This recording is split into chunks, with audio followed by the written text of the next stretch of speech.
There are distinct differences in taste when matcha is brewed differently. Even the amount of water can vastly change the taste. Therefore, I am taste testing our matcha samples again from our friends in Kyoto. Taste testing conditions are the same, except for the water to matcha ratio. We'll be adding less water to about 60 milliliters instead of 80. The taste will be amplified, such as its sweetness and even bitterness. To recap, the taste testing conditions are 70 degrees Celsius, 60 milliliters of water, 1 gram of matcha powder, and whisk for 30 seconds. I won't be sifting the matcha to see whether there is need for it. I'll be starting with the non-organic matcha, then move on to the organic fertilized matcha. Do note that all of these matcha are pesticide-free. Even when it is certified organic, it does not mean that pesticides weren't used.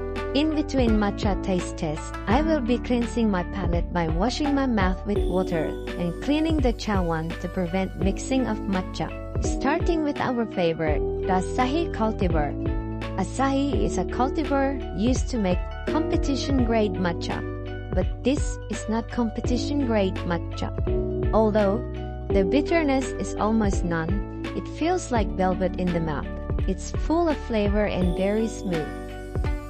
Our second taste test is the Goku cultivar. The first taste test was very disappointing, but with the reduction of water to matcha, I can pick up a very nutty flavor. The off-putting taste sort of disappeared also, but I'm still not a fan. The third one is the Ujimidori cultivar. This matcha is smooth and balanced. The aftertaste was also citrusy. Moving on to the last of the non-organic matcha, the Ujimidori. I always have a good experience with the Ujimidori cultivar. Take our Awa and Kotobuki for example. They are both from the Ujimidori cultivar, and it's just flavors. Hence, Awa and Kotobuki sets the tone. This Ujimidori though has a bit more bitterness. On to the organic matcha. First off is the Ujimidori cultivar.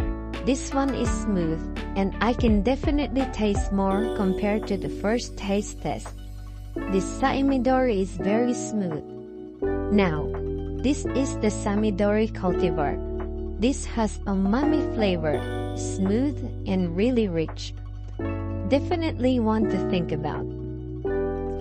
Another matcha that have the Ujimidori cultivar.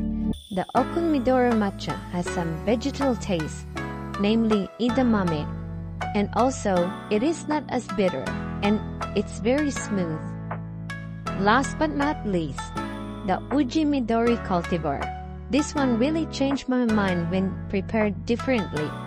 There is this nutmeg or honeydew or cinnamon-like taste, which is detectable at this matcha to water ratio. I don't know, but the Ujimidori could be a contender all along. Well, that's the second taste test.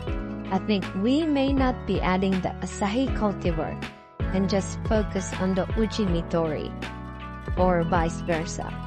Then again, we'll probably be changing our minds as we are in talk with a top-notch and well-known matcha tea master from Uji that blends competition-grade award-winning matcha.